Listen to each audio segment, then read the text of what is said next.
Hi friends, welcome to Harmony Hills Home and Garden. I'm Jenny and we garden here in Baltimore, Maryland, Zone 7.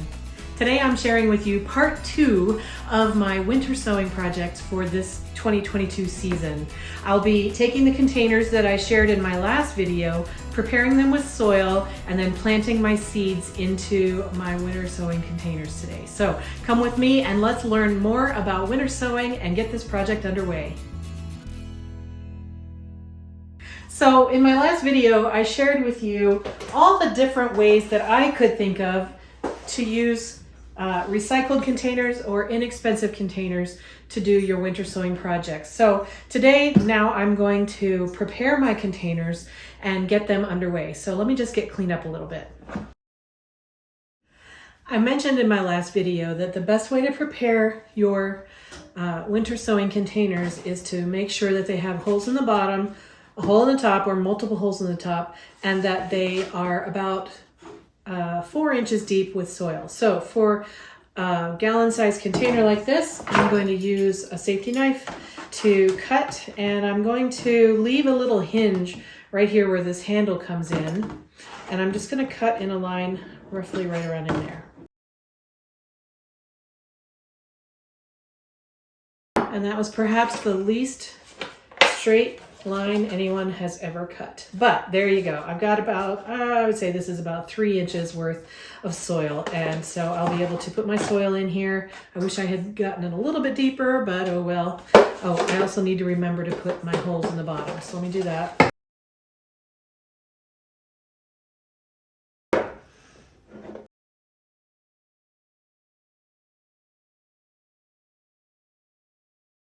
All right, so I have 4 holes in the bottom. I have mangled this whole thing now, so let me just get that straightened up. Okay, there we go. So I'll be able to put soil in the bottom here, put my seeds in, and then close it up and tape it closed, and there's one container. Let me see if I can do another one a little bit better. I'm going to start with my holes in the bottom. I think I'm going to try scissors, see if that works a little bit better, but I have to get it started with this. And I'm trying to keep it a little bit deeper here. So I started a little up closer to the handle. Yeah, that's better. That is the way to do it. Now let me try another style of container. Here's one.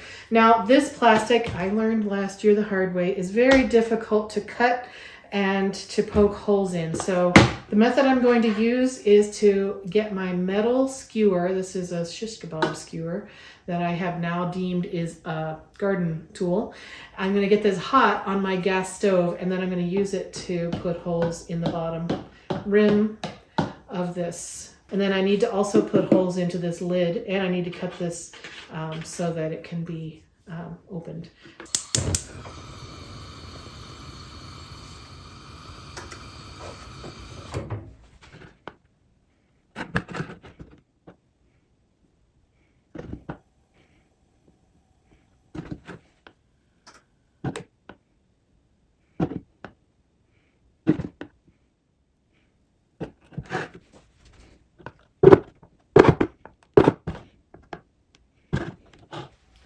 Well, having run a few flow tests, I'm not sure if this is going to be better as a top or a bottom.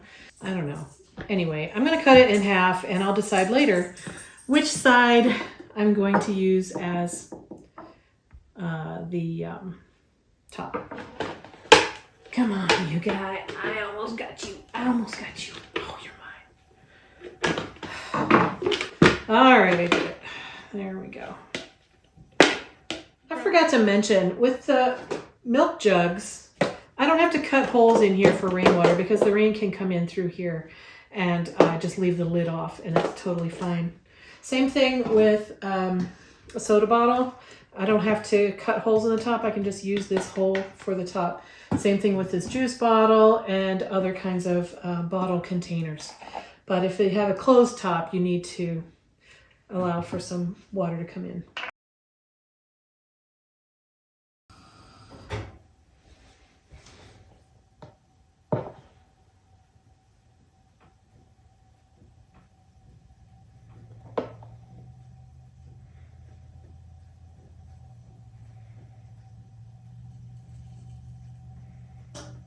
That's another way.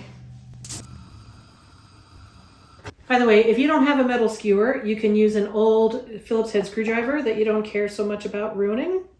Or you can use a soldering iron, which is a lot of folks do. I think you can get them inexpensively, maybe at a thrift store or on Amazon. I saw online somebody said they got a soldering iron online for $6. That's pretty inexpensive.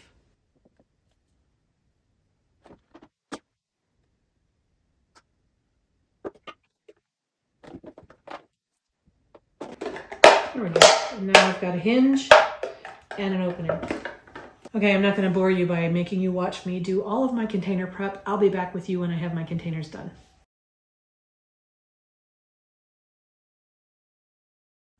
Okay, I have 15 gallon-sized milk jugs. I have a couple of other sizes of jugs here and juice bottles and things like that.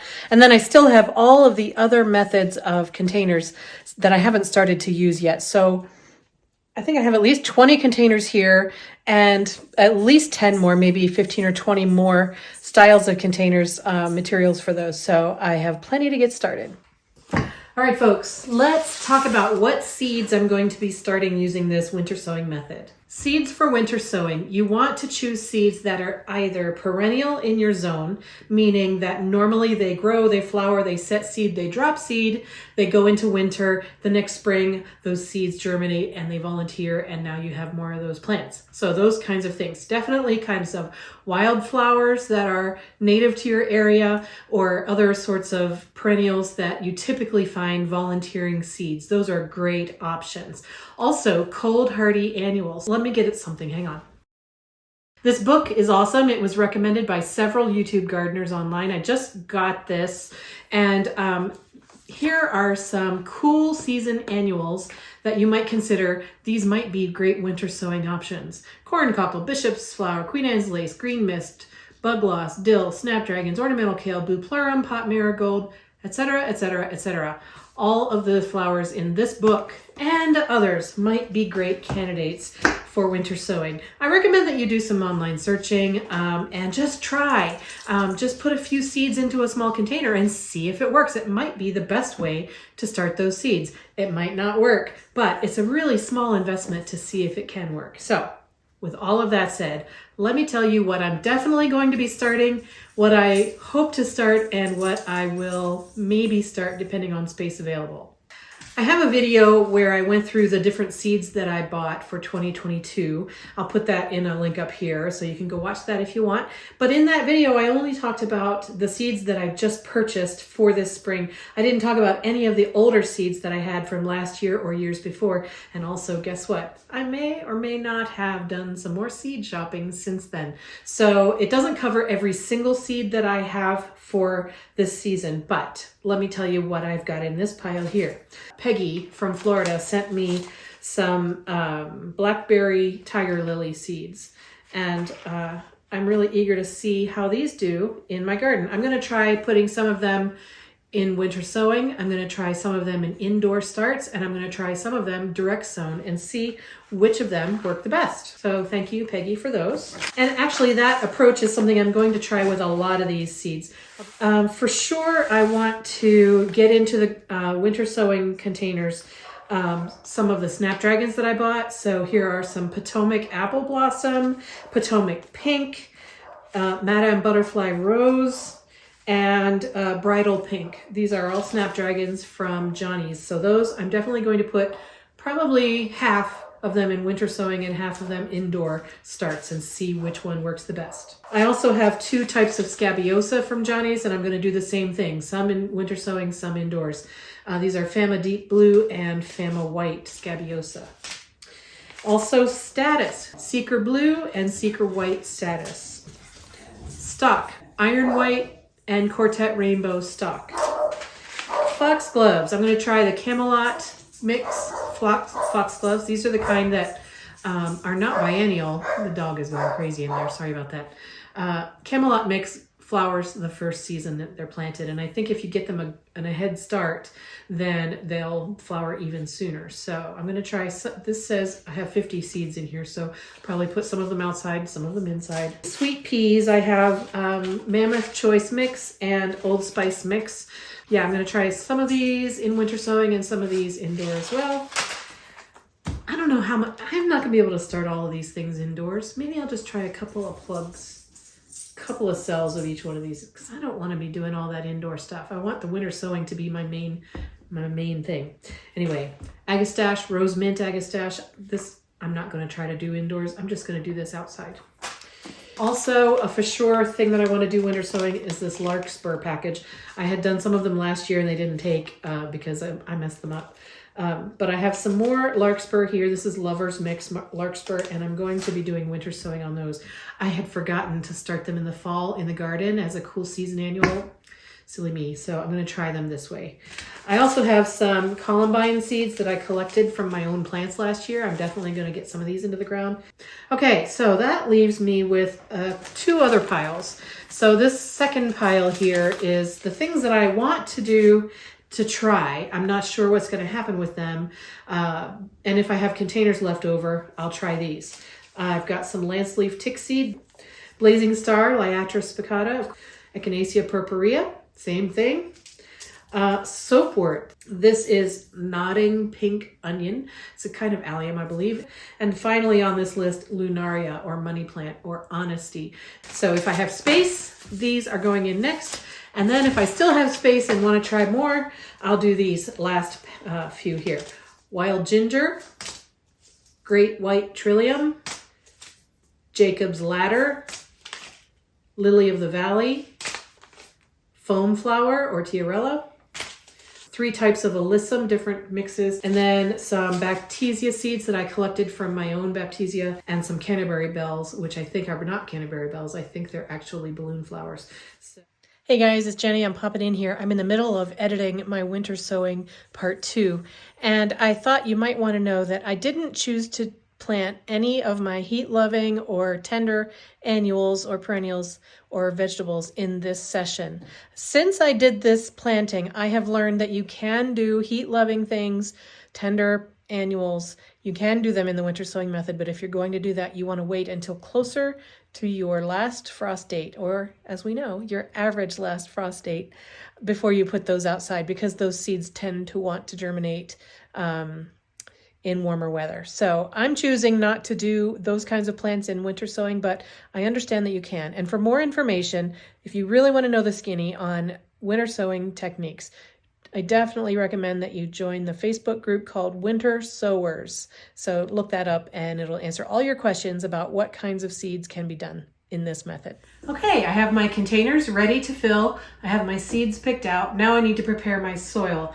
Now, for winter sowing, you are going to be starting your seeds and growing them on into healthy transplant-sized seedlings. And so you do want to use a soil that has some ability to, 1, hold moisture so that they don't dry out too quickly, especially between rain or snow events. Also, 2, you do want to have a little bit of nutrition in these containers. Now, when a seed starts, it does have all of the nutrition that it needs to put on its first set of leaves and to just get going as a seed. But pretty soon, you do need to be adding some kind of nutrition to the soil so that the seedling has something to feed off of after it's put out its seed leaves and its first set of true leaves. So I am not using seed starting mix for my soil. I'm using potting soil for my soil. And I don't have any guidance to give you about what kind of potting mix to use. Use your best choice. I happen to have this potting mix here. It is an off-brand that I found at Lowe's. It doesn't have any added fertilizer, but it does have organic material in it. So that's what I'm going to be using here. I don't have any problem using something that does have added fertilizer in it though.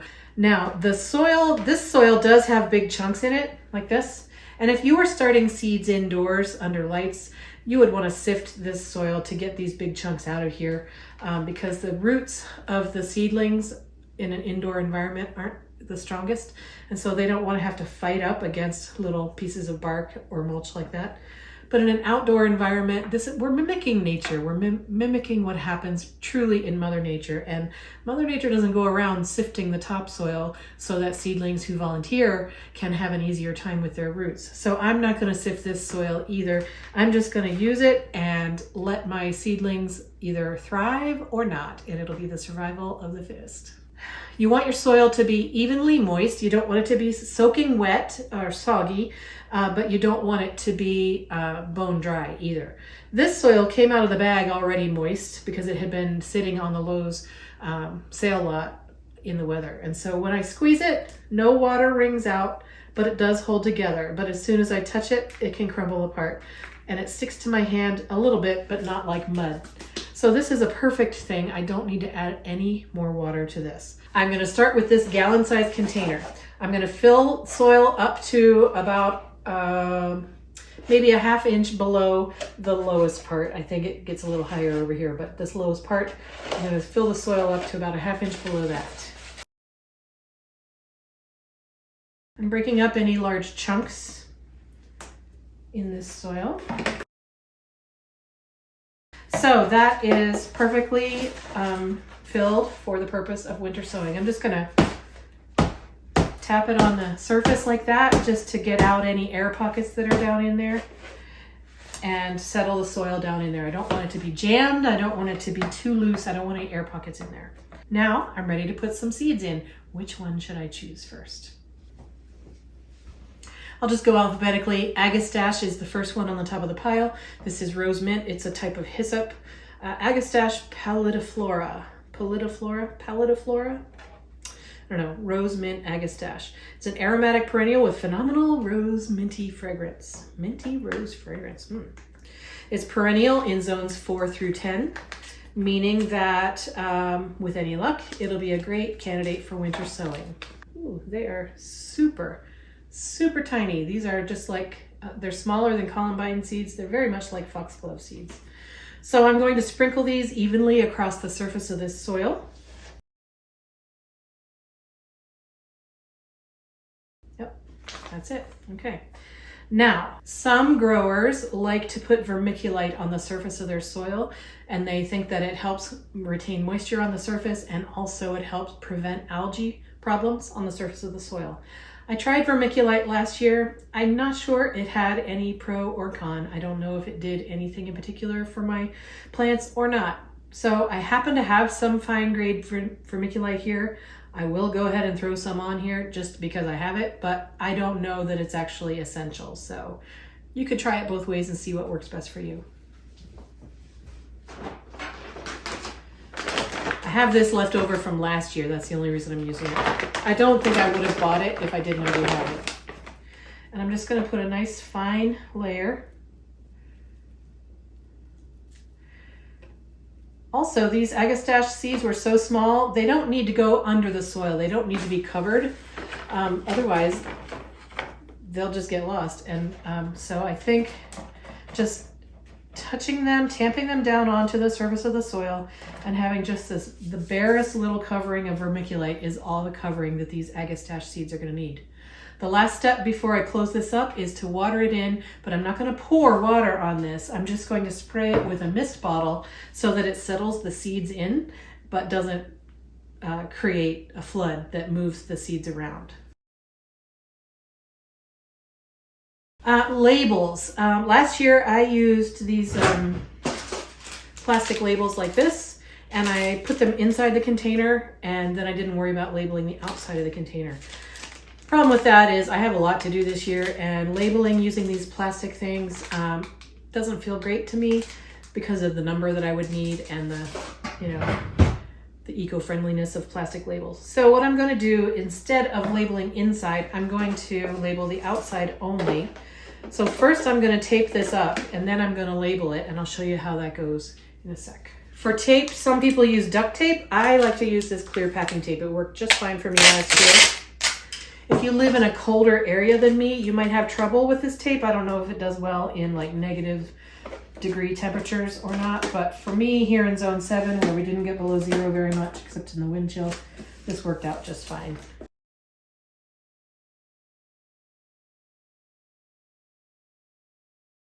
Now for labeling, using a Sharpie on this plastic and then setting it out in the weather, that's not going to work for you because the Sharpie will rub right off, or it'll fade in the sun or get washed off in the rain. So you could try using these garden markers, this kind of garden marker. This is supposed to be good for outdoor use, and it's supposed to not rub off in the sun or in the weather. I don't know that I want to trust it on its own. So what I'm going to do is I'm going to use this garden marker to write on my thing, and then I'm going to cover that with clear tape. So hopefully the clear tape will keep the rain from washing the marker away. And if the UV, I know this works in the summer, but I don't know if it works in the winter. So I'm going to try it. There we go. Rose Mint Agastache, or Agastache, or Agastache. How else could you say that? Agastaki? What else could you do with that? How else could I ruin the name of this plant? Anyway, there we go. Rose Mint Agastache. That's what I'm going with. Okay, this one is done. So I'm just going to do all of the rest of them just like this, sort of. Some of them don't want to be sprinkled. Some of them want to be placed individually and buried under the soil. So just as each seed comes along, I will do the best thing for it according to its package.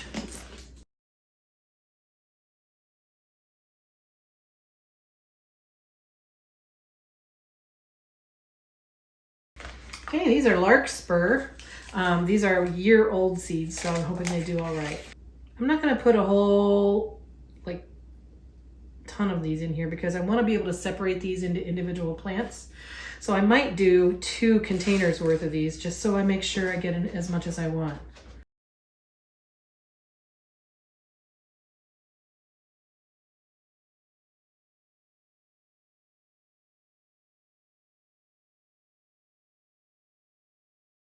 Now, I forgot to mention, as far as labeling is concerned, you could also use some sort of masking tape or painter's tape to write your label on there, put that on there, and then cover that with clear tape. Or you could just write with maybe this garden marker onto the duct tape that you use. That wouldn't really work on this tape, I don't think, but there's probably a number of different ways that you could label. And it's just a matter of, again, using what you have, your resources, and your creativity.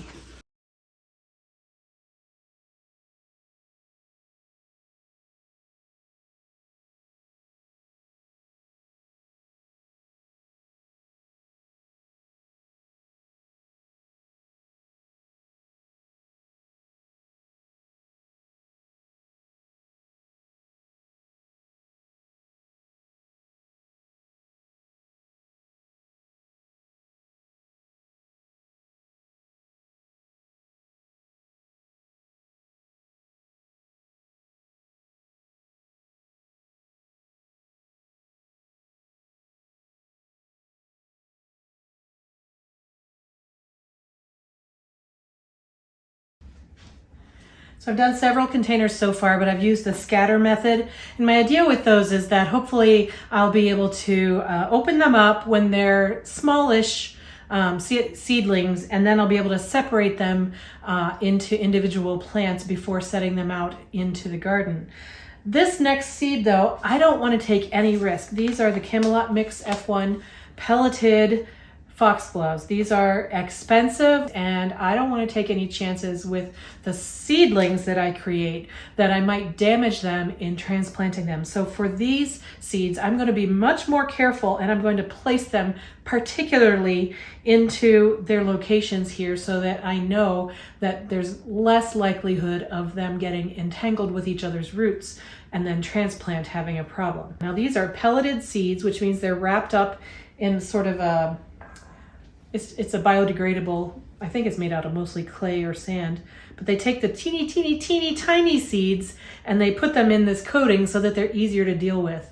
And I'm glad, because these are expensive seeds and you don't get very many of them when you order them, at least in the package that I bought. So I want to make sure that I don't lose them. So I'm glad they're pelleted. I'm actually going to get a toothpick to help me plant these. And I think I'm going to try to put 6 in a circle and 1 in the center for 7 seedlings into this container. Just get the toothpick wet on your tongue, and then it lifts up the seed and you can set it down where you want it.